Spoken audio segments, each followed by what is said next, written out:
Good afternoon, welcome to त्रिशूल संस्थान। आज साइंस सीरीज को हम लोग आगे बढ़ाते हुए उसमें परिसंचरण तंत्र यानी सर्कुलेटरी सिस्टम को पढ़ने जा रहे हैं। उम्मीद करते हैं कि जो बच्चे घर से इसको देख रहे हैं वो पहले का जैसे ग्लैंड से रिलेटेड वीडियो डाला हुआ है, स्केलेटल सिस्टम का है और डाइजेस्टिव सिस्टम का, तो उम्मीद करते हैं कि वो देख करके उसका तैयारी कर लिए होंगे और उससे रिलेटेड एमसीक्यू भी लाए हैं। ठीक है, जितने भी चैप्टर कंप्लीट हुए हैं तो उसका एमसीक्यू तो वो भी आप लोग बना लिए होंगे। तो आज हम लोग अगला जो चैप्टर है सर्कुलेटरी सिस्टम, आज क्या हम लोग पढ़ने वाले हैं? सर्कुलेटरी सिस्टम यानी परिसंचरण तंत्र, सर्कुलेटरी सिस्टम। इसको हिंदी में बोलते हैं परिसंचरण तंत्र।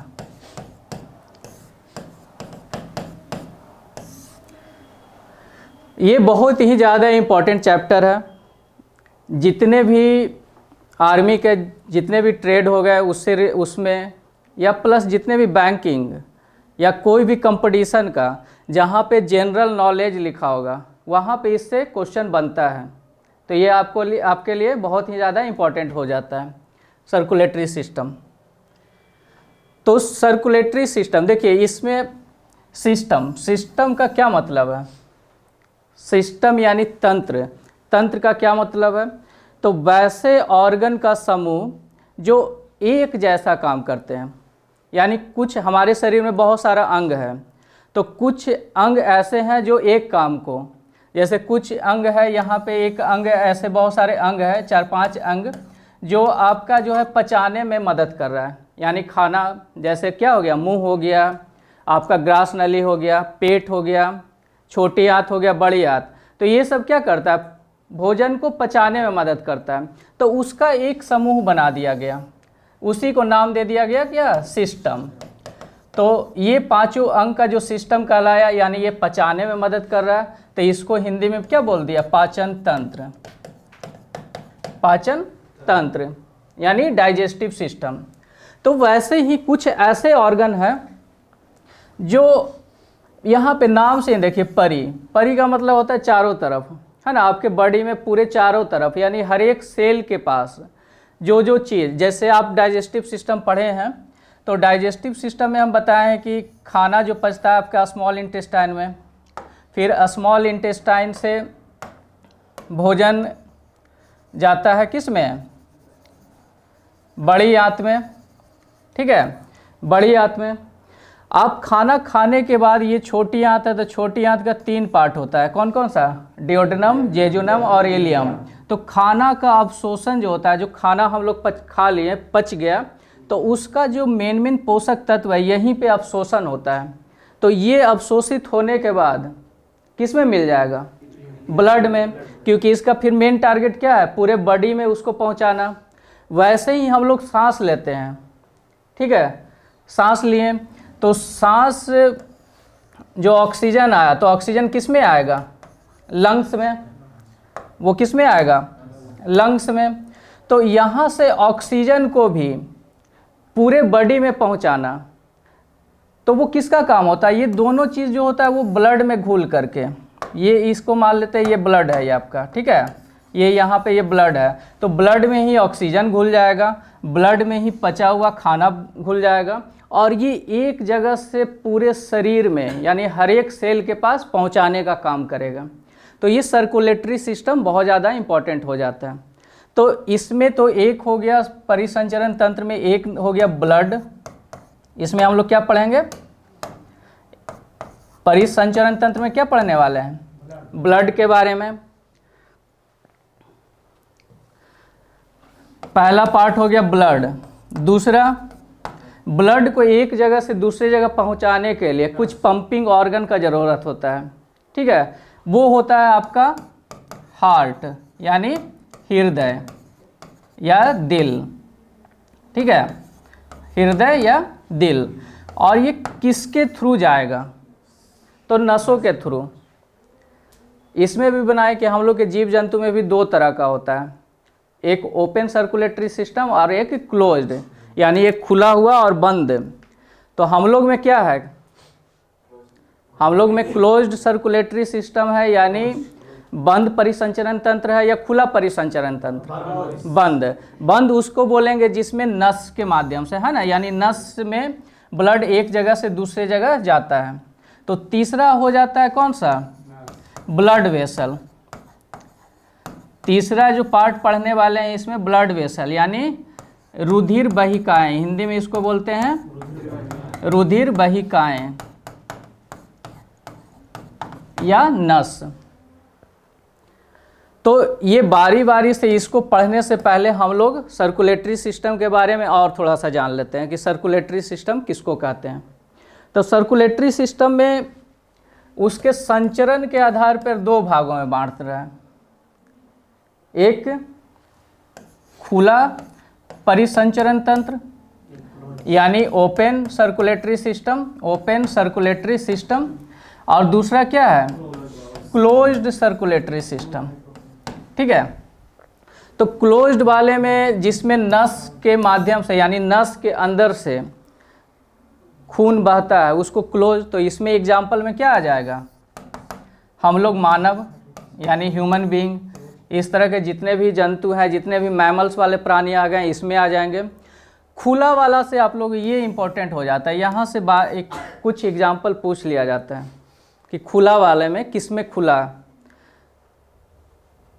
तो ये जो होगा खुला यानी ओपन सर्कुलेटरी सिस्टम में, तो जितने आपके इंसेक्ट आते हैं, ठीक है, जितने आपके इंसेक्ट हैं उसमें क्या होता है, खुला परिसंचरण तंत्र होता है। ये एग्जाम्पल आपको याद रख लेना है। दूसरा होता है कॉकरोच। कॉकरोच मतलब तिलचट्टा, है ना, तिलचट्टा में कैसा परिसंचरण तंत्र होता है, खुला परिसंचरण तंत्र। यानी तिलचट्टा को देखिएगा ना, घर में पलट करके भी देखिएगा तो उसमें अगर ध्यान से देखिएगा तो रुधिर बहते हुए दिखेगा वो, है ना, हाँ अंदर दिखेगा, क्योंकि उसमें नस के माध्यम से नहीं बहता है। बटरफ्लाई यानी तितली, ये सब कुछ कुछ एग्जाम्पल है जो बार बार एग्जाम में पूछता है। बटरफ्लाई यानी तितली, ये भी किस में आ जाएगा, खुला परिसंचरण तंत्र। इसके अलावा स्नेल यानी जो घोंगा बोलते हैं ना, घोंगा, ये सब कुछ एग्जाम्पल आप लोग याद कर लीजिए कि किसका हो जाएगा, ओपन सर्कुलेटरी सिस्टम का। ठीक है, तिलचट्टा। इसके अलावा देखिए हम लोग जितने भी प्राणी हैं, तो कॉर्डेटा वाले में यानी जिसमें हड्डी है, तो उसमें देखिए विकास जो हुआ ना सबसे पहले मछली का हुआ यानी फिश का। इसको समझ लीजिए, क्योंकि हमारा एक ऑब्जेक्टिव में क्वेश्चन आता है, बनता है कि हम लोग का जो सर्कुलेटरी सिस्टम है, ये एक ऑब्जेक्टिव बनता है कि हम लोग का जो सर्कुलेटरी सिस्टम है वो डबल सर्कुलेटरी सिस्टम कहलाता है। डबल सर्कुलेटरी सिस्टम, तो डबल का मतलब तो समझ ही रहा है, दो बार। सर्कुलेटरी सिस्टम चैप्टर का नाम ही है परिसंचरण तंत्र। तो ये अगर हम इतना ही बता के आगे निकल जाएं तो आप लोग का कॉन्सेप्ट क्लियर नहीं होगा। अगर हम ये सिर्फ समझा दें कि हम लोग के शरीर में डबल सर्कुलेटरी सिस्टम होता है तो इतना रटने से काम चल जाएगा नहीं, इसको बढ़िया से समझना है। तो चलिए इसी पॉइंट को हम लोग डिस्कस करते हैं, फिर चैप्टर पे आएंगे। पहले सर्कुलेटरी को समझ लेते हैं, फिर बारी बारी से किसके बारे में पढ़ेंगे, हार्ट के बारे में, ब्लड के बारे में, और जितने भी नसें हैं उसके बारे में। तो देखिए जितना भी पहले जो जानवर का विकास हुआ ना वो मछली का माना जाता है, वर्टिब्रे वाले में। फिर मछली के बाद आया किसका, उभयचर का, यानी उभयचर को क्या बोलते हैं, मेढक तो एग्जाम्पल हो गया, है ना, एम्फीबियंस। तो दूसरा हो गया एम्फीबियंस का, दूसरा किसका हो गया, एम्फीबियंस, यानी हिंदी में इसको क्या बोलते हैं, उभयचर। एग्जाम्पल हो जाएगा इसका क्या, मेढक।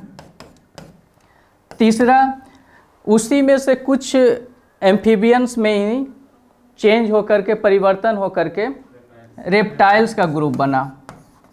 रेप्टाइल्स जो रेंग करके चलते हैं, ठीक है, रेप्टाइल्स जो रेंग करके चलते हैं। इसमें किसका एग्जाम्पल हो जाएगा? सांप, मगरमच्छ, ये सब का, सांप ये सब रेप्टाइल जो रेंग करके चलते हैं। उसके बाद आया पक्षियों का समूह, ठीक है, बर्ड्स बने यानी पक्षी। उसके बाद आया मैमल का यानी स्तनधारी का, स्तनधारी, स्तनधारी का। अब देखिए इसको, अब यहाँ से देखिए, यहाँ से क्वेश्चन बनता भी है तो ये इम्पोर्टेंट है। मछली में जो चैम्बर होता है, हम लोग में जैसे पता होगा कि ये हमारा हार्ट है, तो हम लोग में इस तरह से 4 चैम्बर होते हैं। कितने चैम्बर होते हैं? 4 चैम्बर होते हैं। मछली में पूछेगा कि कितने चैम्बर होते हैं उसके हार्ट में, तो 2 चैम्बर होते हैं। कितने? 2 होते हैं।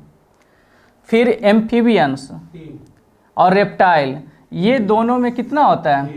3-3, ठीक है। फिर पक्षी में और स्तनधारी, यानी हम लोग भी मैमल कैटेगरी में आते हैं, ठीक है, तो इसमें 4-4 होते हैं। ये याद हो गया अच्छे से? किस में? फिश में कितना? 2। लेकिन इसमें भी कुछ अपवाद है, चाहे ब्लू व्हेल पूछे या डॉल्फिन पूछे, तो वो उसमें 4-4 होते हैं। ब्लू व्हेल और डॉल्फिन मछली में आता है, लेकिन उसमें वो एक्सेप्शन हो जाएगा, उसमें 2 चैम्बर ना होकर के कितने होते हैं? 4। तो इसमें अपवाद में कौन कौन हो गया? एक ब्लू व्हेल हो गया और दूसरा क्या हो गया? डॉल्फिन हो गया। ये 2 अपवाद हो गए। इसमें कितने चैम्बर? 4। फिर है एम्फीबियंस यानी मेढक का, तो इसमें कितने चैम्बर? 3। फिर आता है रेप्टाइल यानी रेंग करके चलने वाला, ठीक है, तो इसमें 3। लेकिन इसमें एक एग्जाम्पल आपका अपवाद हमेशा पूछते रहता है, मगरमच्छ का। वेरी गुड, है ना। तो क्रोकोडाइल, क्रोकोडाइल जो मगरमच्छ हो गया, इसमें भी कितना होता है? 4। इसमें भी चैम्बर के, यानी इसका भी जो दिल होगा उसमें चैम्बर की संख्या यानी कोष्ठक की संख्या कितना होगा? 4। किसमें? रेप्टाइल का जो एग्जाम्पल है क्रोकोडाइल, मगरमच्छ है। बाकी जो बर्ड्स हो गया और मैमल्स हो गया, तो ये 4-4 होते हैं। तो अब इसमें देखिए 4 वाले में देखिए क्या क्या फंक्शन होता है, उसको समझते हैं। जैसे हमारा ये देखिए, ये बॉडी हो गया, है ना। तो यहाँ पे अभी ऊपर का नहीं बता रहा है, ये आपका दिल हो गया, ये हार्ट हो गया। तो इसका काम क्या होता है ना कि इसमें देखिए पूरे बॉडी से जितना भी डीऑक्सीजनेटेड ब्लड है, यानी अशुद्ध ब्लड। डीऑक्सीजनेटेड ब्लड का मतलब जिसमें कार्बन डाइऑक्साइड का संख्या ज़्यादा है, वो पूरे शरीर से आपके इस वाले चैम्बर में आएगा। इधर से भी, हाथ से भी, आपके दिमाग वाले पोर्शन ऊपर से भी, सब इसी में इन करता है ना। दायां आलिंद में भी, नाम बताते हैं इसका चैम्बर का, अभी आते हैं उस पर। तो इसमें इन करेगा। अब यहाँ से इसको शुद्ध करने के लिए ऑक्सीजन का ज़रूरत पड़ता है, क्योंकि बॉडी से आया है तो कार्बन डाइऑक्साइड का मात्रा उसमें ज़्यादा है, तो इसलिए इसको अशुद्ध ब्लड बोलते हैं। अब ये इसको शुद्ध यहाँ पे नहीं कर सकता है। शुद्ध कहाँ पे होगा? लंग्स में होता है। ये शुद्ध कहाँ पे होगा? लंग्स में, यानी फेफड़ा में जा कर के, क्योंकि फेफड़ा क्या होता है? श्वसन तंत्र का एक भाग है, जहाँ पे सांस लेते हैं तो ऑक्सीजन बार बार आते रहता है। तो यहीं पे इसको क्या करता है ना कि शुद्ध करने के लिए पहले तो ये यहाँ पे आएगा, फिर यहाँ से ये ब्लड जाता है इसमें, ऑक्सीजन यहाँ पे रहता है, फिर ऑक्सीजन को ले करके अब यहाँ से शुद्ध हो गया। ये इसमें जैसे ही आया तो ये शुद्ध हो गया और यहाँ पे आया, अब फिर यहाँ पे इन करे गए और यहाँ से फिर पूरे बॉडी में जाता है। आया समझ में? पहले इस वाले चैम्बर में ब्लड आया, फिर यहाँ पे जाया, अभी भी अशुद्ध है, अभी भी ये बह करके यहाँ पे लंग्स में जा रहा है, अभी भी अशुद्ध है। ये लंग्स में गया, ऑक्सीजन का मात्रा वहाँ पे ज़्यादा रहता है तो ऑक्सीजन उसमें घुल जाएगा। ऑक्सीजन घुलने से क्या हो गया, ब्लड अब शुद्ध हो गया, अब इसमें आएगा, अब इसमें से इसमें जाएगा। तो यहाँ पे देख रहे हैं कि यहाँ पे ब्लड इसमें आया दिल में, अब फिर बाहर जाने से पहले दिल में 2 बार इंटर किया। कितने बार? 2 बार इंटर किया। तो 2 बार यही इंटर करने के कारण हम लोग का जो सर्कुलेशन कहलाएगा वो कैसा कहलाएगा? Double circulatory system. अब आया मतलब समझ में इसका? हम लोग का जो सर्कुलेटरी सिस्टम है उसको डबल सर्कुलेटरी सिस्टम, यानी डबल सर्कुलेटरी सिस्टम उसको क्यों बोलते हैं? क्योंकि वो बॉडी से जो भी अशुद्ध ब्लड आता है दिल में, ठीक है, फिर वापस जाने से पहले वो दिल में 2 बार इंटर करता है। ठीक है, यहाँ पे देखिए एक बार इसमें कर रहा है, फिर लंग्स में गया, लंग्स में फिर आ करके यहाँ पे फिर पूरे बॉडी को सप्लाई करता है। तो 2 बार ये प्रक्रिया 2 बार इंटर करने के कारण हमारा जो सर्कुलेशन होगा उसको क्या बोलते हैं? Double circulatory system. अब ये इसमें जिसमें 4 चैम्बर है उसमें डबल सर्कुलेटरी सिस्टम ही होगा। अब 3 चैम्बर जिसमें है उसमें क्या होगा? तो देखिए यहाँ पे 3 चीज पढ़ना होता है सर्कुलेटरी सिस्टम। इस तरह को जो सर्कुलेशन के अकॉर्डिंग जो उसका नामकरण हो गया है, तो एक को बोलते हैं सिंगल सर्कुलेटरी सिस्टम, इसको बोलते हैं सिंगल परिसंचरण तंत्र, है ना। दूसरा क्या हो जाएगा? इनकम्प्लीट, यानी इनकम्प्लीट डबल सर्कुलेशन। ठीक है, ये है इनकम्प्लीट। इनकम्प्लीट यानी पूरा नहीं हुआ है, और ये डबल और सर्कुलेशन परिसंचरण। ठीक है, और तीसरा जो होता है जो हम लोग में अभी बताएं कि double circulatory system. Double circulatory system, तो ये 3 तरह का होता है। तो ये तो आपको समझ में आ गया कि डबल सर्कुलेटरी सिस्टम क्या हो रहा है। अब देखिए सिंगल सर्कुलेटरी सिस्टम को समझिए। सिंगल कहाँ पे होगा? तो देखिए कोई मछली है यहाँ पे, तो मछली में बताएं कि 2 चैम्बर होता है। हार्ट में इसमें क्या होता है? 2 चैम्बर होता है। इस तरह से 2 चैम्बर होगा। अब यहाँ पे कहीं पे बॉडी से इसमें आएगा, है ना, ब्लड आया, फिर इसमें इन किया। अब ये शुद्ध करने के लिए, जैसे हम लोग में लंग्स के फेफड़ा के पास जाता है, यहाँ पे क्या जाएगा? मछली में गिल्स के पास जाता है, गलफड़ा के पास जाता है, और फिर गलफड़ा से शुद्ध होने के बाद ये डायरेक्ट पूरे बॉडी में सप्लाई हो जाता है। यानी एक बार आया और एक बार गया, इसमें 2 बार उसमें इन नहीं करता है। तो इसको मछली में जो सर्कुलेशन होता है, यानी जहाँ पे 2 चैम्बर है, उसको क्या बोलेंगे? Single circulatory system. अब 3 वाले में क्या होता है, इसको थोड़ा सा समझ लीजिए। ठीक है, 3 वाले में देखिए क्या होता है कि उसका एक चैम्बर ऊपर में ये होता है और ये होता है, यानी ऊपर में 2 आलिंद होता है, और नीचे में जो नीला है यानी वेंट्रिकल, ये एक होता है। आ रहा है समझ में? इसमें 3 चैम्बर होता है, ऊपर में 2 और नीचे 1। तो इसमें ब्लड वैसे ही इसमें आएगा। इसको अशुद्ध वाला को किससे कर लें? ब्लू से। ये इसमें ब्लड आया, फिर इसमें ब्लड ऐसे मिला। ठीक है, फिर यहाँ से ये निकल करके शुद्ध होकर के यहाँ पे आता है।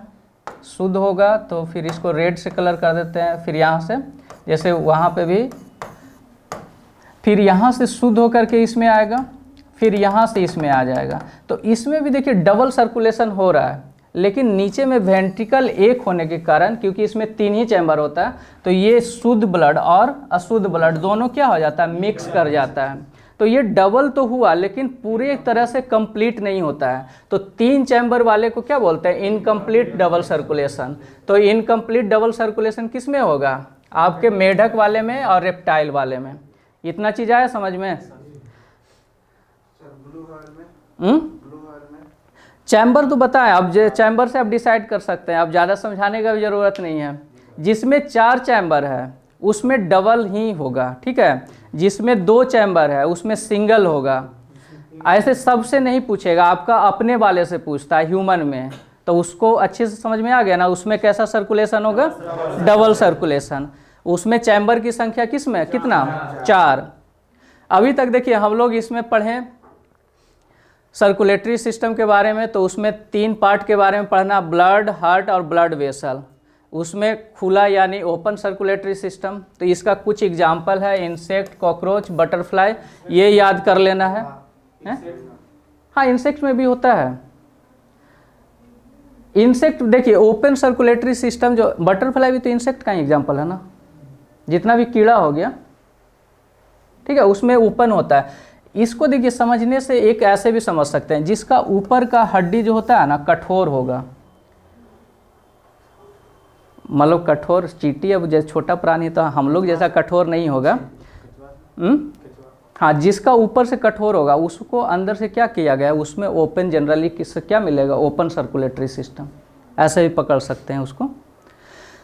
अभी देखिए हम लोग इसमें पढ़े double circulatory system. Double circulatory system का मतलब आ गया अच्छे से समझ में, ठीक है। अब हम लोग बारी बारी से पढ़ते हैं किसके बारे में। पहला हार्ट है ना, पहला चैप्टर स्टार्ट करते हैं, हार्ट। हार्ट यानी हृदय, दिल। दिल के स्टडी को यानी इसके अध्ययन को क्या बोलते हैं, इसके अध्ययन को हार्ट को साइंस की भाषा में कार्डिक बोला जाता है। क्या बोला जाता है, कार्डिक, है ना। इसको साइंस में कार्डिक बोला जाता है, किसको, दिल को। तो इसका स्टडी करना, जैसे ये डॉक्टर बनेंगे आगे और दिल का ही स्पेशलिस्ट बनना है, ठीक है, तो ये किस चीज़ का, ये जो स्टडी करेंगे तो वो स्टडी क्या कहलाएगा, कार्डियोलॉजी। लॉजी का मतलब होता है, देखिए कार्डियोलॉजी, कार्डियो का मतलब हो गया कार्डिक, यानी यहाँ पे दिल का ही मतलब हो रहा है, और लोजी LOGY, लोजी। लोजी ये जो वर्ड है वो लोगस से बना हुआ है। लोगस का मतलब होता है स्टडी करना यानी अध्ययन करना, ठीक है। तो कार्डियक यानी दिल के बारे में अध्ययन करना क्या कहलाएगा, कार्डियोलॉजी। इसका जो वेट होता है हृदय का, यानी जो वजन होगा, 300 से 350। हाँ, जनरली 300 के एवरेज में, ऑन एवरेज हम लोग क्या लिखते हैं 300 या 300 से 350, जो भी रेंज होगा वो क्या होगा, इसका वजन होता है। सबसे ज़्यादा वजन किसका होता है, नहीं मतलब कौन से जानवर का सबसे बड़ा दिल होता है, ब्लू व्हेल का। हाँ, उसका लगभग 300 केजी याद कर लेना है। ब्लू व्हेल का जो है ना हम लोग का लगभग 300 ग्राम है, तो उसका कितना होगा 300 केजी। इसका जो आकार है, पूछता है ये हार्ट का आकार कैसा होता है, यानी शेप कैसा होता है, मुट्ठी के आकार का। फिस्ट, फिस्ट मतलब मुट्ठी के आकार का, ठीक है।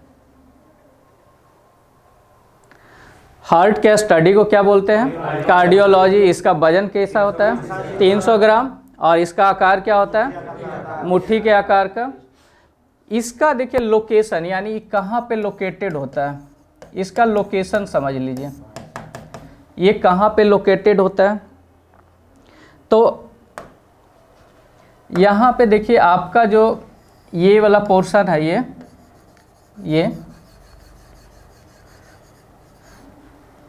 ये आपका चेस्ट का हड्डी है बीच में सेंटर, ये इसको क्या बोलते हैं, स्टेर्नम बोलते हैं। स्टेर्नम से ही जुड़ा हुआ रहता है ऐसे आपका रिब केग, जो 12 जोड़ी में रहता है।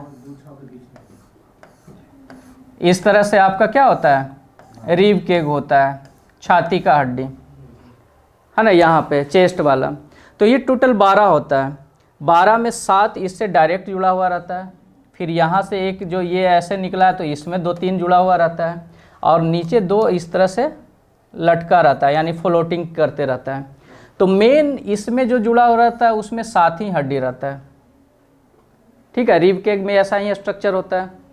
अब इसमें जो हम बताने जा रहे हैं कि इसमें जो दिल का जो लोकेशन होता है वो ये दूसरा जो रिब केव हो गया, यानी दूसरा, और यहाँ से छठा, इसके बीच में, इसके बीच में इस तरह से लोकेटेड होता है। बाएं साइड में।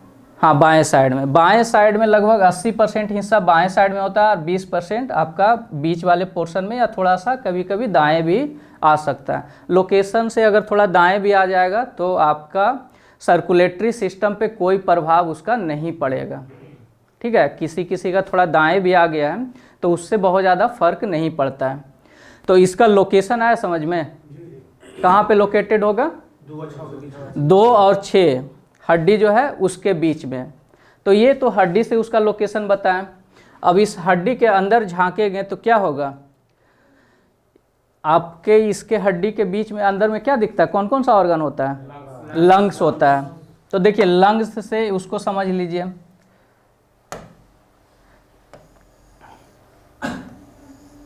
ये इस तरह से आपका अंदर में क्या होता है? लंग्स होता है। ये 2 लंग हो गया, यानी लंग्स को क्या बोलते हैं? फेफड़ा। इसी के अंदर का सीन बता रहे हैं। ये लोकेशन आया ना समझ में, कहाँ पे है? 2 और 6, ये दूसरा हड्डी और छठा हड्डी, यहाँ पे ये दूसरा और इधर से छठा। ठीक है, उसके बीच में ये लोकेटेड क्या होता है आपका? दिल, हार्ट। अब यही लोकेशन हम अंदर झांक रहे हैं, तो इसके अंदर में यहाँ पे इस तरह से ऐसे ये लंग्स होता है ऐसे। ठीक है, यहाँ पे तो वही चीज़ को अभी यहाँ पे अलग करके हम समझाने का कोशिश कर रहे हैं। तो यहाँ पे देखिए, ये आपका दोनों लंग्स हो गया, और लंग्स के बीच में यहाँ पे इस तरह से कुछ पोर्शन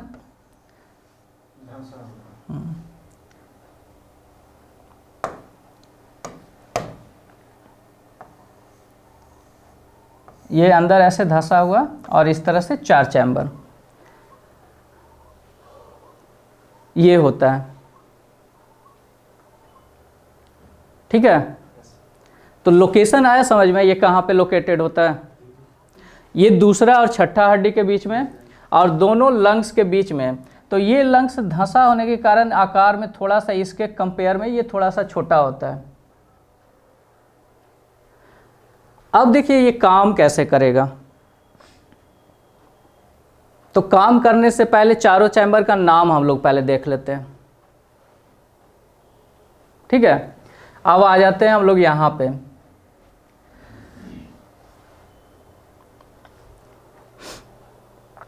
इससे पिक्चर देखना है आपको।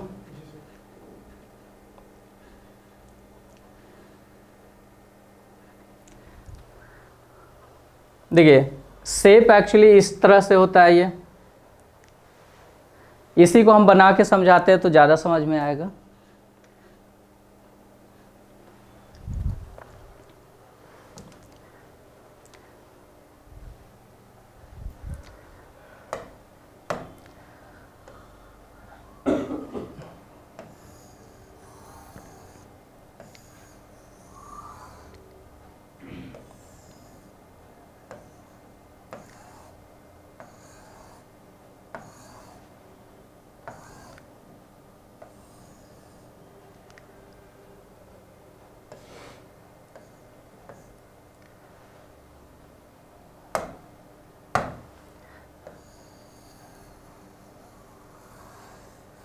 देखिए, ये जो है ना, ये 4 चैम्बर हम बनाए हैं। ये ऊपर वाले जो चैम्बर है, साइंस में देखिए इसको इस साइड में इसको क्या रखता है? लेफ्ट रखता है, और ये इधर वाले को राइट। ये दाहिना साइड हो गया और ये लेफ्ट हो गया, यानी ये बायां साइड हो गया। ये बायां और दायां। बायां और दायां क्यों? हम देखिए स्टडी करते हैं ऐसे। कोई मरीज़ मेरे सामने पड़ा है, हम उसका सर्जरी कर रहे हैं, तो हम सर्जरी करेंगे तो यहाँ पे कोई आदमी इमेजिन कीजिए, उसका दायां साइड तो यही होगा ना, और उसका बायां साइड ये होगा। तो हम लोग के जस्ट उल्टा हो जाता है। मेरा दायां हाथ इधर है, लेकिन हम जिसका ऑपरेशन कर रहे हैं उसका दायां हाथ इधर है और बायां हाथ इधर। तो हमेशा साइंस में ये इधर बायां साइड होता है और ये दायां साइड।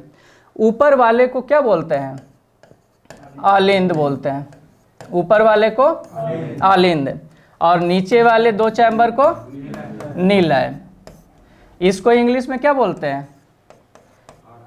आर्ट्रियम या ऑरिकल भी बोला जाता है, ऑरिकल है ना, आर्ट्रियम या ऑरिकल। नीलय को इंग्लिश में क्या बोलते हैं? वेंट्रिकल। तो ये दोनों चैम्बर का नाम है आलिंद और ये दोनों चैम्बर का नाम है नीलय। तो ये हो गया कौन सा? बायां आलिंद, और ये क्या हो गया? दायां आलिंद। ये हो गया आपका दायां आलिंद और ये हो गया बायां आलिंद। ऊपर वाले को आलिंद ही ना, दोनों आलिंद ही है, एक बायां साइड में एक दायां साइड में। ये नीलय हो गया तो ये हो जाएगा दायां नीलय और ये क्या हो जाएगा? बायां नीलय। तो ये आई थिंक यहाँ तक आया समझ में। फिर इसके बाद कैसे सर्कुलेशन होगा वो समझाएंगे। तो ये हो गया। बोलिए चारों का नाम बताइए, चारों चैम्बर का। दायां आलिंद, हाँ। बायां आलिंद, दायां नीलय, हाँ। बायां नीलय, बायां नीलय। चारों चैम्बर का पहले याद कर लीजिए बढ़िया से। आप बोलिए। दायां आलिंद, हम्म बायां आलिंद, दायां नीलय, बायां नीलय। ठीक है। अब देखिए इसको एक रफली ऐसे ड्रॉ करते हैं, उस तरह से उतना समझा के दें, है ना। ये 4 चैम्बर हो गया। अब इसके देखिए इसका जो फंक्शन है वो कैसे करता है। तो देखिए इस वाले चैम्बर में, अब इसका देखिए नाम सबका अच्छे से याद हो गया होगा। ये किसको, इस चैम्बर को क्या बोलते हैं? दायां आलिंद। तो पूरे बॉडी से देखिए उसको पहले पढ़ने से पहले ये ब्लड वेसल यानी आपका जो नस होता है वो उसके बारे में जान लीजिए, है ना। नस कितने तरह का? 3 ना। कौन कौन सा? एक आर्टरी हो गया, आर्टरी को क्या बोलते हैं? धमनी। दूसरा क्या होता है? वेन यानी सीरा। तीसरा ब्लड वेसल यानी तीसरा तरह का जो नस होता है वो क्या होता है? कैपिलरीज, है ना। कैपिलरीज यानी केशिकाएं बोलते हैं, केशिकाएं। तो वो आगे बढ़ने से पहले इसके बारे में समझ लीजिए। आर्टरी यानी धमनी, उसको बोलेंगे, किसको बोलेंगे? वो नहीं, वो तो बाद में है, अभी बताइए पहले इस किसको बोलेंगे? जो दिल से जो नस निकल करके बॉडी की तरफ जा रहा हो यानी शरीर की तरफ जा रहा है, वो नस को नाम क्या देते हैं? धमनी का नाम देते हैं। आया समझ में? अगर हम कहीं पे दिल बनाए और दिल से बोले कि ये नस बाहर की ओर निकल करके जा रहा है तो उसको क्या बोलेंगे? धमनी नाम दे देंगे। और ऐसा हम दिल बनाएं और बोलें कि ये कोई नस बाहर से आकर के इसमें खून को इसमें पहुंचा रहा है, तो जो शरीर से ब्लड को ला करके दिल में पहुंचा रहा है उसको क्या बोलेंगे? सीरा बोलेंगे। और ये दोनों का जंक्शन होता है, दोनों को जोड़ने वाला। और धमनी में जनरली क्या होता है? शुद्ध ब्लड होता है, क्योंकि ये दिल में शुद्ध करके बॉडी की तरफ भेजता है। और ये बॉडी से शरीर से जितना भी लाता है तो वो सारा गंदगी को अपने साथ धोते हुए फिर दिल के पास भेजता है। तो वेन में हमेशा जनरली क्या होता है? अशुद्ध ब्लड होता है। तो अभी ये शुद्ध और अशुद्ध को भूल जाना है। अभी क्या याद रखना है? आर्टरी यानी धमनी किसको बोलेंगे? जो दिल से निकल रहा है नस, है ना, दिल से निकल कर शरीर की तरफ जा रहा है उसको क्या बोलेंगे? धमनी। और जो शरीर से दिल की तरफ आ रहा है उसको क्या बोलेंगे? सीरा। चलिए अब इस पे आते हैं। यहाँ पे देखिए, यहाँ पे इस वाले में पूरे बॉडी से ऐसे ब्लड को लाएगा, इस तरह से ब्लड आ रहा है और ये इधर से आएगा, 2 नस यहाँ पे ला रहा है। इसको क्या बोलते हैं? Vena cava. इसका नाम क्या है? Vena cava. और ये क्या होगा? सीरा होगा या धमनी होगा? सीरा होगा, क्योंकि ये बॉडी शरीर से ला करके दिल में छोड़ रहा है, तो ये सीरा कहलाएगा। और इस सीरा का क्या नाम है? वेना इसका नाम क्या है? Vena cava. इसका नाम क्या है? Vena cava. और ये सबसे बड़ा क्या होता है? सबसे बड़ा वेन होता है ना? सबसे बड़ा जो सिरा अगर पूछेगा तो क्या होता है? Vena cava. सबसे छोटी वेन्यूल होता है। हाँ लिखा देंगे, इसी से मिलता जुलता नाम होगा, वेन्यूल्स।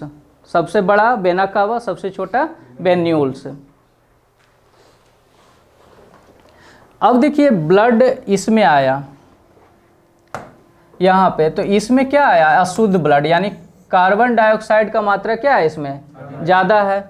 हम अशुद्ध के जगह CO2 ही लिख दे रहे हैं, समझ जाइएगा ना। जहाँ पे CO2 अशुद्ध, ये अभी CO2 देखिए यहाँ से CO2 को साथ में लेकर आया, तो ये दोनों वेना कावा का अलग अलग नाम है। ये ऊपर में है तो ये सुपीरियर बोलते हैं और ये इन्फीरियर। ये सुपीरियर और ये इन्फीरियर।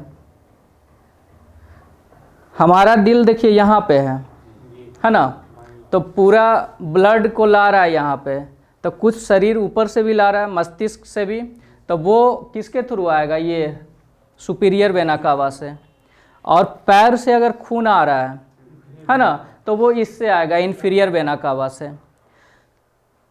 ठीक है, तो अब यहाँ पे आ गया, इस चैम्बर का क्या नाम है? दायां आलिंद। तो दायां आलिंद में आ गया। अब दायां आलिंद से यहाँ पे जाएगा, तो यहाँ पे एक दरवाज़ा होता है ऐसे, ठीक है, जिसमें 3 दरवाज़ा ऐसे इस तरह से रहता है ना। तो 3 दरवाज़ा होने के कारण इसका नाम क्या दिया जाता है? Tricuspid valve. वाल्व उसको बोलते हैं वैसे दरवाजे को जो एक तरफ खुलता हो।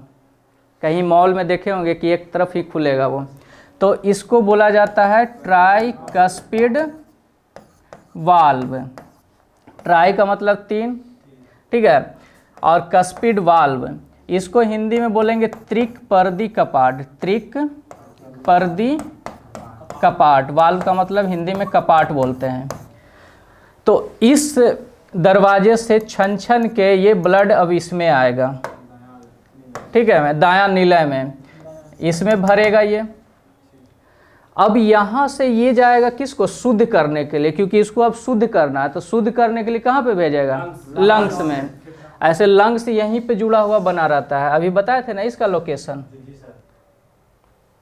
देखिए यहाँ पे इसमें ब्लड आया, फिर इसमें गया, फिर इसमें से इसमें जाएगा। ऐसे ये नीचे की ओर नहीं रहता, यहाँ से रास्ता जाता है, एक इधर जाएगा और एक इधर जाएगा।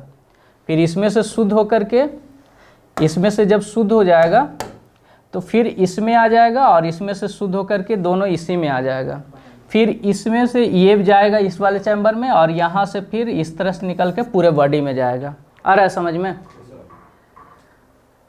देखिए ब्लड आ रहा है पूरे बॉडी से, ऊपर से आएगा और नीचे से आएगा। तो यहाँ पे इस वाले में इन किया, यहाँ से यहाँ गया, और यहाँ से ये ऊपर की ओर रास्ता रहता है, तो एक इसमें जाएगा और एक इसमें गया।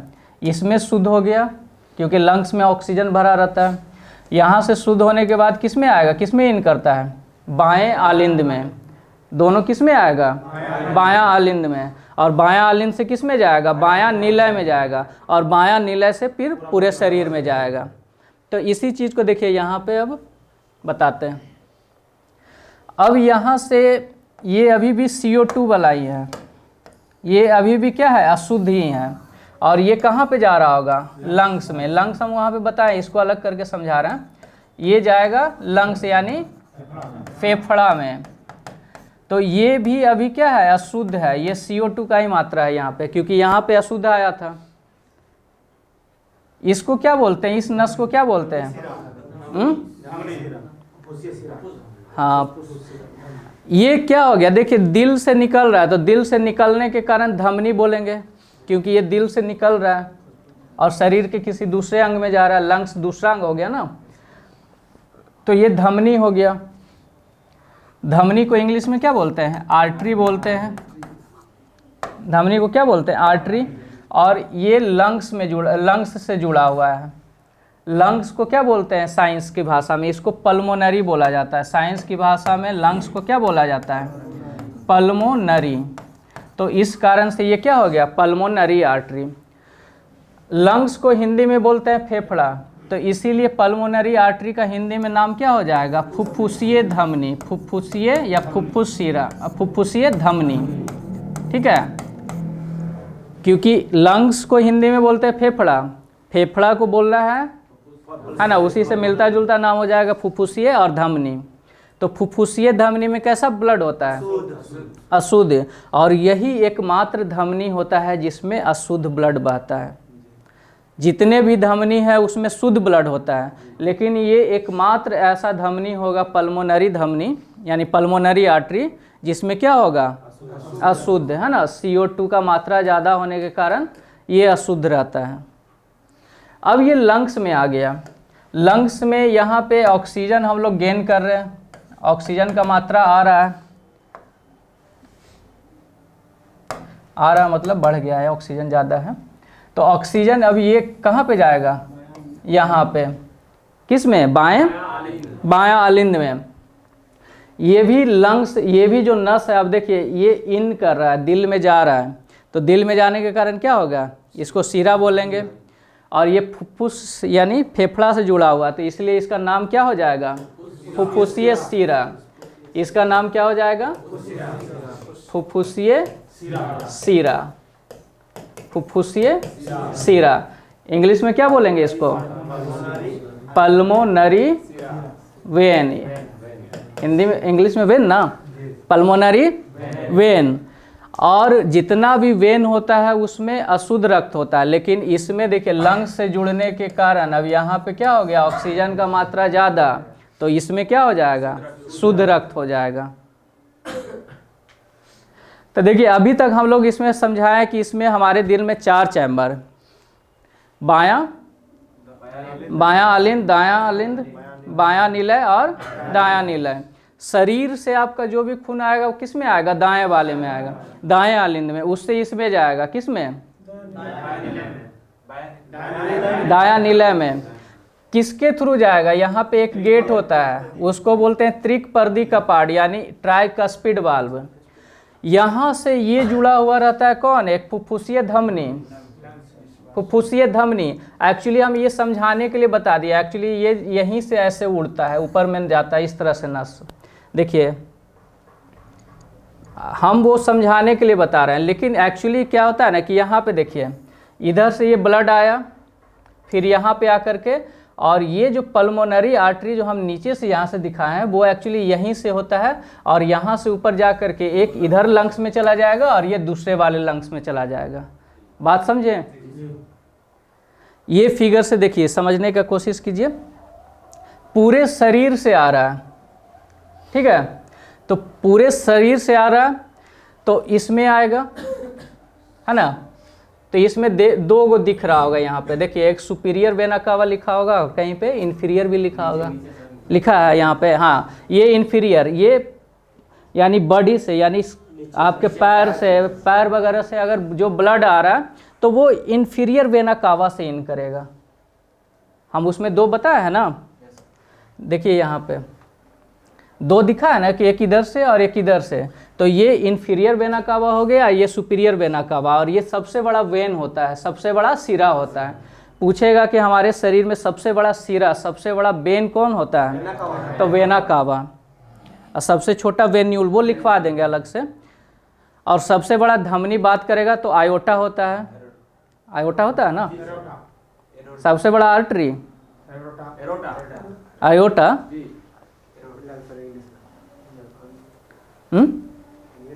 अच्छा इंग्लिश में भूल गए हैं, तो उसको क्या बोलते हैं हिंदी में? हाँ, धमनी। चलिए अब देखिए यहाँ पे इस फिगर से समझने की कोशिश कीजिए कि देखिए ये आपके शरीर में से, यानी हार्ट मेरा यहाँ पे है, तो नीचे से जो भी ब्लड आएगा वो इन्फीरियर वेना कावा से यहाँ से जाएगा और इसमें ब्लड आएगा, और ऊपर से जो मस्तिष्क वाला ब्लड आएगा इसमें आया। यहाँ से ये जो दरवाज़ा दिख रहा है, ठीक है,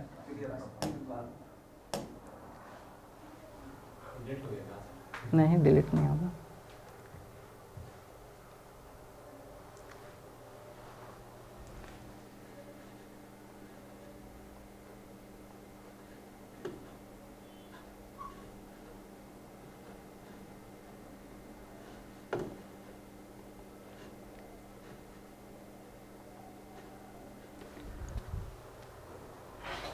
फिर देखिए इसमें अशुद्ध रक्त आ गया, फिर यहाँ से दरवाज़ा, तो इसमें वो 3 चैम्बर वेना का उसका नाम नहीं दिख रहा, लेकिन यहाँ पे लिख दिया है ट्राइकस्पिड वाल्व, है ना, क्योंकि यहाँ पे वो 3 दरवाज़ा होता है। वो एग्जैक्ट वो क्लियर अभी नहीं दिखाया है यहाँ पे, लेकिन इसका नाम क्या होता है, ट्राइकस्पिड वाल्व। तो इसमें आया। अब यहाँ से क्या होगा, दो लंग्स है तो दोनों लंग्स में जाएगा।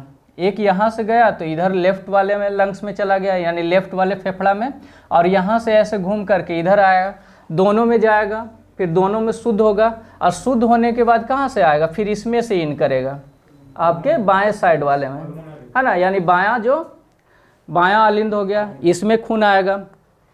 अब इसमें खून आकर के यहाँ से ये आयोटा है, सबसे बड़ा धमनी, सबसे बड़ा धमनी। हम नीचे से बना देंगे समझने के लिए, ठीक है, लेकिन एक्चुअली होता है फिगर इस तरह से, और यहाँ से फिर घूम करके वो फिर पूरे शरीर में जाएगा।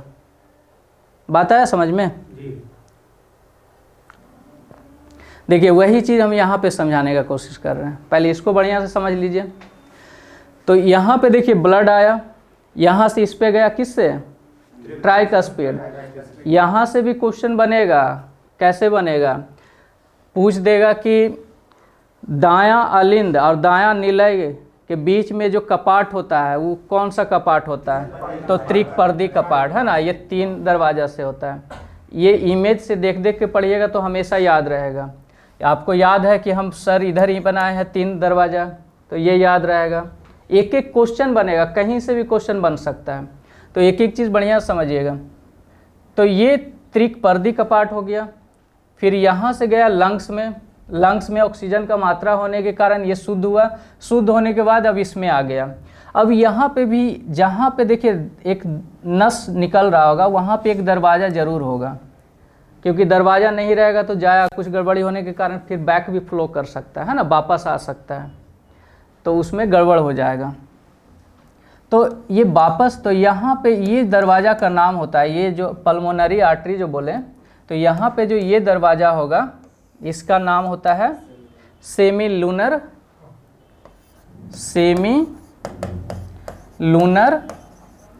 वाल्व।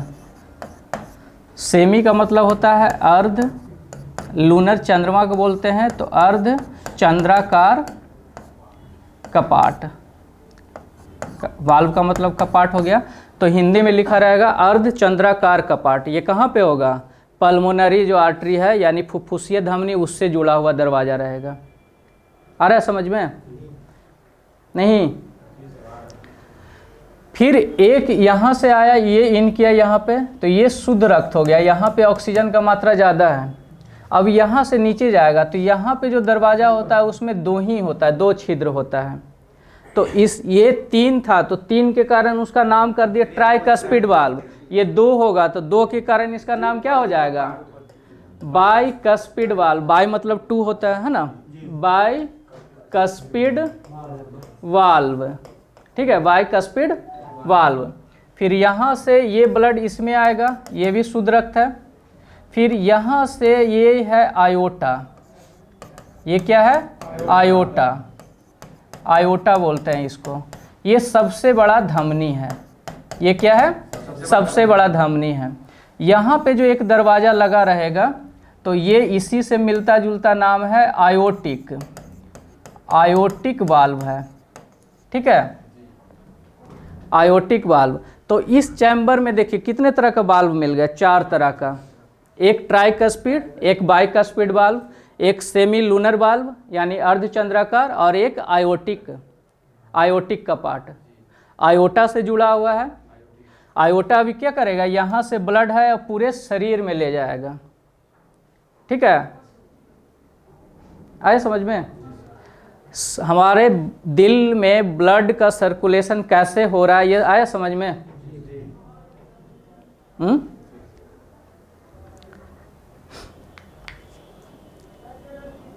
अच्छा, जब छोटा बेबी होता है तो वो जब पेट में होता है, बॉम्ब में, है ना, गर्भाशय में, तो उसमें यहीं पे ये चीज़ खुला रहता है, इधर ब्लड सर्कुलेट नहीं करता है, यहीं पे ये खुला रहता है, यहाँ पे आया और यहाँ पे चला गया डायरेक्ट। क्यों बता सकते हैं?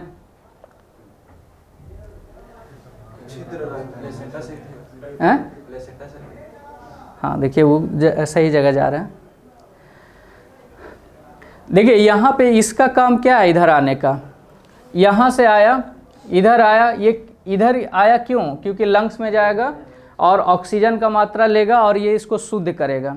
लेकिन जब बच्चा गर्भ में होता है तो उसको ऑक्सीजन जो मिल जाता है वो माँ से ही मिल जाता है। यहाँ पे नाभि के पास एक नस जो है उससे जुड़ा हुआ रहता है, तब है ना, प्लेसेंटा, वो सही पकड़े थे। तो उसको जो ऑक्सीजन का जो सप्लाई है वो माँ के गर्भ से, मतलब माँ से ही हो जाता है। तो उसके ब्लड में ये लंग्स का उतना इम्पोर्टेंट नहीं रह जाता है। तो उसमें क्या होता है कि ब्लड इधर से आया, अब जान रहा है कि इधर जाने से कोई फ़ायदा है नहीं, उसको ऑक्सीजन मिल ही गया है, तो यहीं पे ये खुला हुआ रहता है और यहाँ से फिर इसमें जाएगा और फिर यहाँ से पूरे बॉडी में जाता है, क्योंकि लंग्स का उतना इम्पोर्टेंट नहीं रह जाता है बचपन में। लेकिन वही कभी कभी होता है कि वो बच्चा जन्म भी ले लिया और ये जन्म लेते लेते ये जो रास्ता है ना ये बंद हो जाना चाहिए, लेकिन बंद नहीं होता है ना, और ये खुला रह जाता है। तो बाद में तो अब दिक्कत करेगा, क्योंकि ऑक्सीजन का सप्लाई तो माँ से अब होना बंद हो गया, ये तो नस जन्म लेते ही कट कर दिया जाता है।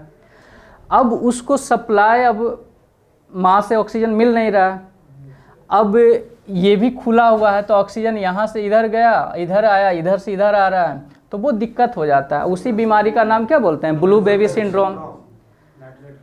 हाँ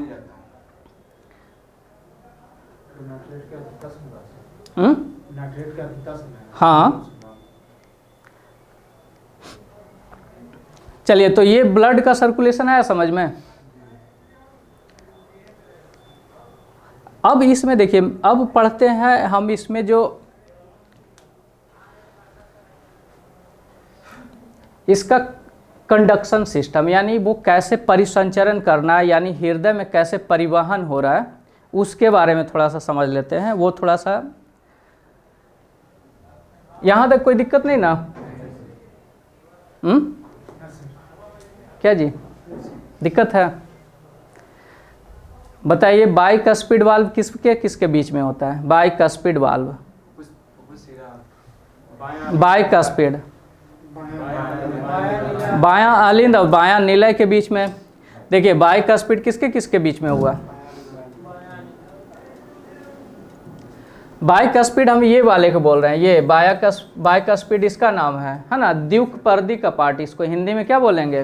द्युकपर्दी कपाट। तो ये किसके बीच में होगा? ये दायां नहीं, बायां ना, इधर बायां अलिंद और बायां निलय। बोलेगा ट्राइकस्पिड वाल्व किसके बीच में? तो दायां अलिंद, दायां। बोलेगा कि आयोटा से जुटा हुआ जो दरवाजा कपाट होता है उसको क्या बोलते हैं? तो आयोटो की वाल्व, है ना।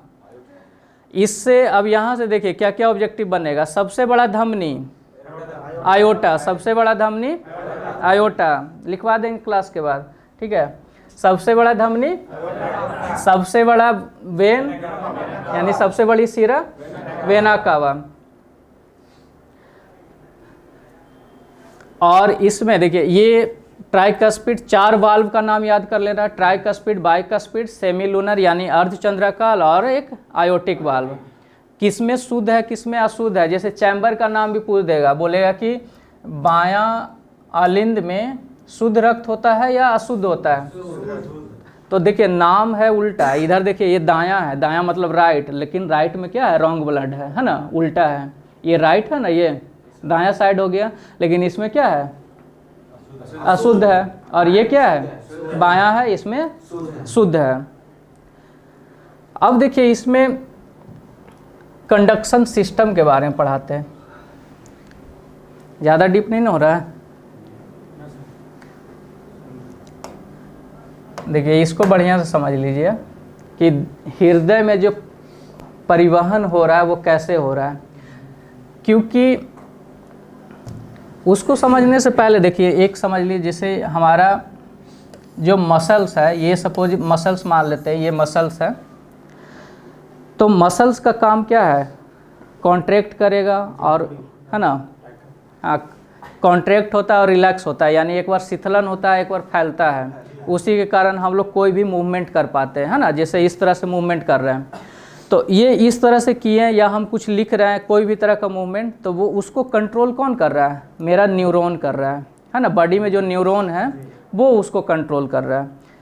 जैसे ये बॉडी, ये मांस मान लेते हैं, तो यहाँ पे देखिए ये आपका जो न्यूरॉन हो गया वो इस तरह से ऐसे रहता है बना हुआ, है ना, इस तरह से देखे होंगे ये, ठीक है।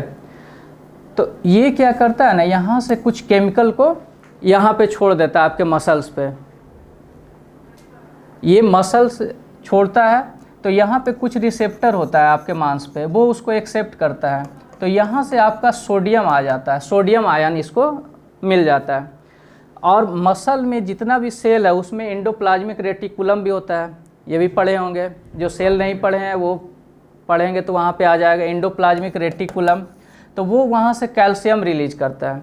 जैसे ही सोडियम यहाँ पे रिसीव करेगा ना तो वो सिकुड़न, ये उसका सिकुड़न होगा, फिर रिलीज करेगा ये कैल्शियम, तो वो फैलेगा। तो इस तरह से वो क्या होता है, उसका कॉन्ट्रैक्ट और रिलैक्स होते रहता है। यानी हम जो भी बॉडी का मूवमेंट कर रहे हैं उस पर हम किसका कंट्रोल है? न्यूरॉन का। नर्वस सिस्टम पढ़ते हैं ना, नर्वस सिस्टम का एक सेल को क्या बोलते हैं? न्यूरॉन बोलते हैं। ये सबसे बड़ा क्या है? सबसे बड़ा सेल है न्यूरॉन, है ना। लेकिन अगर हमारा ब्रेन जो है कभी कोमा में चला जाए, काम करना बंद कर दे, तब तो दिल का भी काम तमाम हो जाएगा, लेकिन वो फिर भी काम करते रहता है। तो वो क्यों करता है? दिल हमारे, देखिए हमारा जो मसल सिस्टम है वो मस्कुलर में पढ़ाएंगे, वो 3 तरह का होता है। एक स्केलेटन मसल सिस्टम होता है जो आपके स्केलेटन यानी हड्डी से जुड़ा हुआ रहता है। एक स्मूथ मसल होता है, और एक हृदय वाला जो मसल्स होता है ना वो एक अलग तरह का ही मसल होता है, उसको कार्डिक मसल बोलते हैं। हमारे शरीर में जो मांसपेशियाँ होता है वो कितने तरह का? 3 तरह का होता है। एक स्केलेटन मसल होता है, दूसरा स्मूथ मसल होता है। स्केलेटन मसल किसको बोलेंगे? जैसे हमारा हाथ है तो हड्डी है, हड्डी के ऊपर मांस जुड़ा हुआ है तो ये स्केलेटन मसल होगा।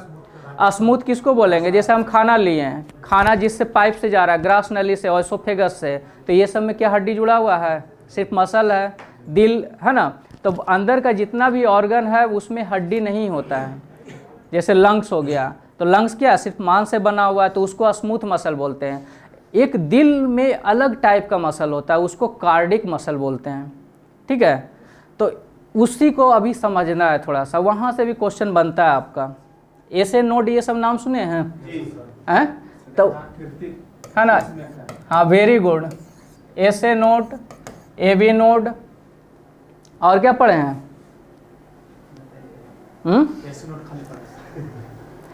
एक होता है bundle of his, bundle of his, और एक होता है पुरकिंजे फाइबर, पुरकिंजे फाइबर। यही चारों चीज़ को बढ़िया से अभी समझते हैं। ज़्यादा नहीं ना हुआ है? चलिए इसको देखते हैं।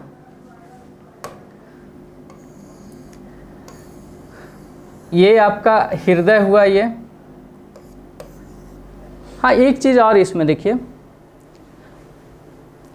ये जो बनाया ना, ये यहाँ से भी एक चीज़ पूछता है ना कि ये जो आपका है ये वाला, ये सबसे बड़ा चैम्बर होता है, तो इसका नाम क्या है? बायां निलय। ये भी याद कर लीजिए, सबसे बड़ा जो चैम्बर होता है चारों चैम्बर में सबसे बड़ा चैम्बर कौन सा होगा? बायां निलय, यानी ये सबसे बड़ा हो गया। और ये जब बड़ा है इधर तो इसका साइज थोड़ा छोटा कर देगा, तो ये क्या हो जाता है? सबसे छोटा हो जाता है। तो इसमें लॉन्गेस्ट, और यहाँ पे मसल भी देखिएगा ना हृदय में, तो ये क्योंकि यहीं से सबसे ज़्यादा पुश करना है ब्लड को और पूरे शरीर में भेजना है, तो यहाँ पे जो मसल का मोटाई भी होता है ना वो ज़्यादा होता है, ठीक है। तो ये चैम्बर से भी एक याद कर लीजिए, सबसे बड़ा जो चैम्बर होगा वो कौन सा होगा? बायां, और सबसे छोटा, हाँ। अब यहाँ पे आइए, इसका दायां नीले, सब चीज़ तो बोले ना, हिंदी इंग्लिश हर चीज़ बोल रहे हैं, ठीक है। धमनी। अब हम लोग पढ़ते हैं हमारा शरीर का जो रुधिर का जो परिसंचरण होगा, ठीक है, यानी कंडक्शन बोलते हैं उसको, ठीक है, कंडक्शन सिस्टम ऑफ हार्ट, हृदय में परिवहन तंत्र। देखिए हिंदी में तो लिख रहे हैं, चलिए ये एकदम हिंदी में लिख रहे हैं, हृदय में परिवहन तंत्र, ये अच्छे से समझ लेना।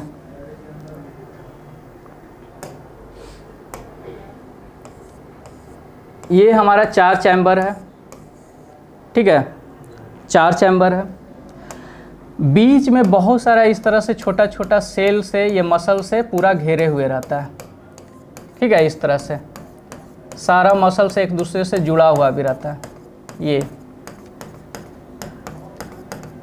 ये चारों तरफ। इसमें से कुछ ऐसा सेल होता है, जितना भी सेल है, मतलब मिलियंस लाखों करोड़ों में सेल होगा, उसमें से सिर्फ 1% यानी पूरे हृदय में जितना भी सेल है, अभी हम लोग बताएं कि हमारा जो मसल्स है वो कैसे काम करता है, ये चीज़ पहले समझ लीजिए। हमारा जो मसल है वो न्यूरॉन के कंट्रोल में होता है ना। ये एक केमिकल छोड़ेगा तो वहाँ से सोडियम छोड़ता है, सोडियम छोड़ेगा तो मसल थोड़ा सा कॉन्ट्रैक्ट होता है, फिर ये सोडियम आपके जाएगा, इसमें सेल है तो एंडोप्लाज्मिक रेटिकुलम होता है, वो कैल्शियम को छोड़ता है, फिर फैलेगा। तो इस तरह से वो क्या होता है, मूवमेंट होता है, यानी सिकुड़ रहा है और फैल रहा है, सिकुड़ रहा है फैल रहा है। तो ये बॉडी का जितना भी कंट्रोल है, मूवमेंट है मसल्स का, वो कौन कंट्रोल करता है, न्यूरॉन। तो मसल 3 तरह का होता है, अभी हम बताएं मसल कितना तरह का होता है, 3 तरह का। कौन कौन सा, एक हड्डी से जुड़ा हुआ तो स्केलेटन मसल, एक होता है स्मूथ मसल, जैसे हम लोग के अंदर में ग्रास नली हो गया, लीवर है ना, अंदर का जितना भी ऑर्गन है वो सिर्फ मांस का बना होता है, तो उसको स्मूथ मसल बोलते हैं। और तीसरा होता है कार्डिक मसल। कार्डिक मसल एक अलग तरह का चीज़ है, वही चीज़ को हमको समझना है। तो पहले इस चीज़ को एकदम अच्छे से समझ गए ना सब, कि हमारा जो बॉडी वो मसल जो है वो सिकुड़ कैसे रहा है और फैल कैसे रहा है। ये न्यूरॉन के कंट्रोल से होता है ना। कुछ सोडियम छोड़ा यहाँ पे तो ये क्या हो गया, सिकुड़ेगा फिर फैलेगा। अब यहाँ पे देखिए, आइए इसमें, ये चैम्बर हो गया, इसमें जितना भी सेल है उसका सिर्फ 1% कुछ ऐसा सेल होता है जो वो खुद से खुद सोडियम को पैदा कर देता है, उसको किसी के कंट्रोल का ज़रूरत ही नहीं होता है, ठीक है। कितना परसेंट, 1%। उसी में यहाँ पे एक जुड़ा हुआ सेल रहता है, यहाँ पे इस तरह से कुछ सेल होगा, इसी को बोला जाता है क्या, SA नोड। इसको क्या बोलते हैं, SA नोड। फिर ये वाला जो चैम्बर है तो यहीं से ऐसे जुड़ते हुए एक यहाँ पे इस तरह से, ठीक है, ये सेल होता है AB नोड, AB नोड। फिर यहाँ पे एक चैम्बर टाइप का बना हुआ रहता है यहाँ पे, इसको बोलते हैं बंडल ऑफ। ये नाम याद कर लेना क्योंकि ये कभी पूछ सकता है कि ये किससे संबंधित है। जैसे ऐसे नोड बोल दिया, बोलेगा कि शरीर के कौन से भाग से संबंधित है ना, लीवर से, लंग से, फेफड़ा, कुछ ऐसा ऑप्शन दे दिया, तो नाम भी याद कर लेना। इसको बंडल ऑफ क्या बोला जाता है, हीज।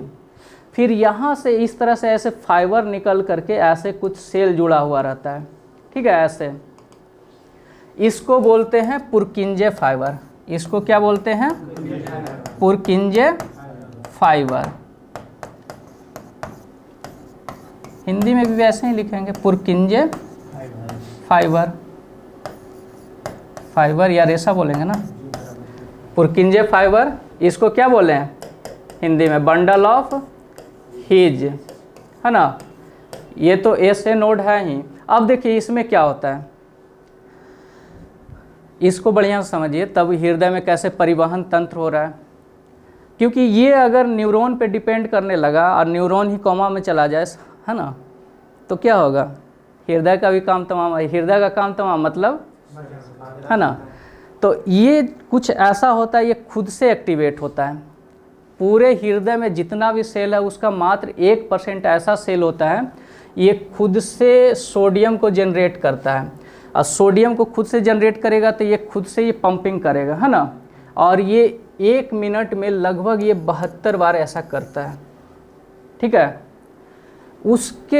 फिर ये जुड़ेगा और ये सब सारा सेल एक दूसरे से जुड़ा हुआ है, तो ये जैसे ही खुद पंपिंग करना शुरू करेगा तो आसपास के सबको सेल को भी पंप करेगा।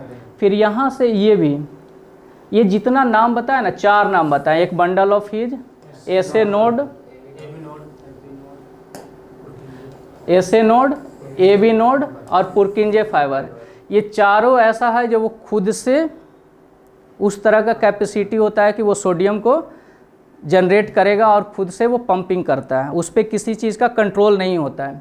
लेकिन ये करता है 1 मिनट में 72 बार, ये लगभग 45 से 46 बार, ये सब का उतना याद नहीं रखना है, और ये उससे भी कम, ठीक है। तो इसमें सबसे बड़ा लीडर कौन हो गया? एसे नोड। सबका हेड कौन हो गया? यानी ये सबसे बार कर रहा है तो इसी का वर्चस्व रहेगा ना, एसे नोड।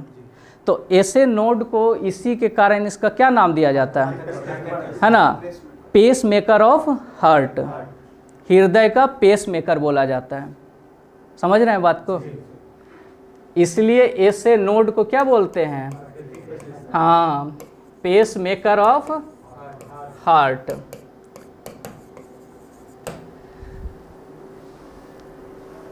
समझे इस चीज को? क्योंकि इसका वर्चस्व देखिए, ये भी कर रहा है 45-46 बार, ये भी कर रहा है, तो ये भी उस तरह का पंपिंग कर रहा होगा, लेकिन ओवरऑल जो वर्चस्व हो जाता है इसका, इसी के कारण हम लोग का जो हृदय है वो 1 मिनट में कितना बार धड़कता है? 72 बार। अब आया समझ में? पीछे का गहराई कुछ समझ रहे हैं कैसे काम कर रहा है हमारा हृदय? अब भगवान कितने मतलब कितना सिस्टमैटिक वे से हर चीज़ को अरेंज किए हैं,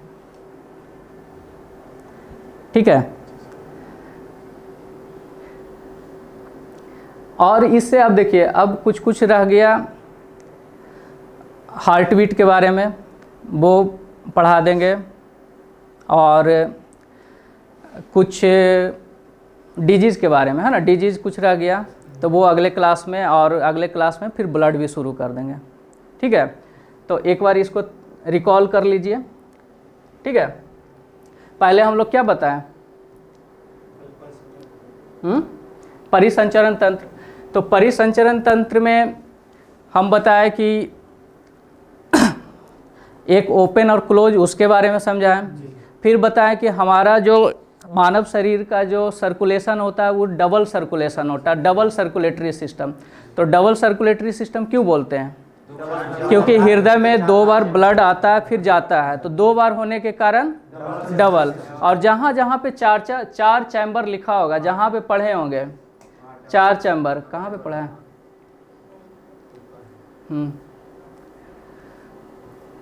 देखिए, फिश में, मछली में कितना होता है? 2 चैम्बर। फिर फिश से आगे बढ़ा एम्फीबियन यानी उभयचर और रेप्टाइल, इसमें 3-3 चैम्बर होते हैं, और बर्ड्स और मैमल में 4 चैम्बर। मछली में एक्सेप्शन क्या याद रखना है? ब्लू व्हेल और डॉल्फिन, इसमें कितने चैम्बर होते हैं? 4 चैम्बर। फिर एम्फीबियन और रेप्टाइल में कितने चैम्बर? 3 चैम्बर, यानी 2 गो ऑरिकल होगा ऐसे और एक वेंट्रिकल होगा। मछली में देखिए 2 चैम्बर, एक ऑरिकल होगा एक वेंट्रिकल होगा। तो एक बार ब्लड आया, एक बार यहाँ पे आएगा, फिर उसका गिल्स में जाता है और गिल्स से पूरे बॉडी में चल जाता है। तो एक बार सर्कुलेशन होने के कारण इसको बोलते हैं सिंगल सर्कुलेटरी सिस्टम, जिसमें 3 चैम्बर है। हाँ, तो 2 बार ब्लड आया, लेकिन ये नीचे एक होने के कारण इसका शुद्ध रक्त और अशुद्ध रक्त मिक्स हो जाता है। तो ये डबल तो हो रहा है, लेकिन कुछ इनकम्प्लीट है ना, पूरा नहीं रहता, इसलिए उसको इनकम्प्लीट डबल सर्कुलेशन बोलते हैं। किसको? जिसमें 3 चैम्बर है। फिर बर्ड्स हो गया और मैमल हो गया, इसमें 4 चैम्बर है, तो 4 चैम्बर के कारण इसको क्या बोलेंगे? Double circulatory system. फिर इसका बताएं लोकेशन, लोकेशन, ठीक है। तो लोकेशन कहाँ पे होता है इसका? अगर रीब केक देखेंगे तो रीब केक में ये दूसरा आपका हड्डी और छठा हड्डी के बीच में, उसके अंदर अगर जाएंगे तो ये आपका जो लंग्स है, तो इसके लेफ्ट वाले साइड में 80% है ना अंदर इधर रहेगा और 20% बाहर रहेगा। फिर उसके बाद हम लोग पढ़ें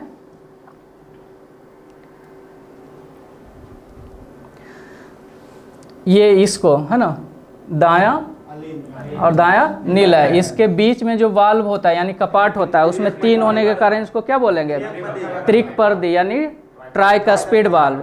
यहाँ पे कितना होता है, 2, तो इसको बोलते हैं क्या, बाइकस्पिड। फिर यहाँ से जुड़ा हुआ रहता है क्या, सेमी लूनर।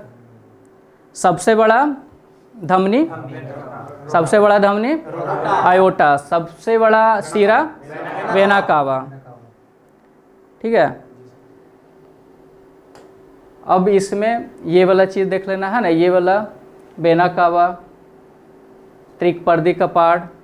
फिर यहाँ पे क्या होता है, 4 तरह का वाल्व होते हैं, चारों का नाम याद कर लीजिएगा। एक ट्राइकस्पिड वाल्व यानी त्रिकपर्दी कपाट, बाइकस्पिड वाल्व, सेमी लूनर यानी अर्ध चंद्राकार कपाट, और ये आयोटिक। और यही चारों के खुलने और बंद होने से वो जो दिल का आवाज़ निकलता है ना, वो अगले क्लास में हम लोग उसको क्लियर करेंगे। तो बढ़िया से इसको वीडियो को देखिएगा और नोट्स बनाते जाइएगा। ठीक है, फिर मिलते हैं नेक्स्ट क्लास में। जय हिंद, जय भारत। जय हिंद, जय भारत। जय हिंद, जय भारत। नरसिंह वाला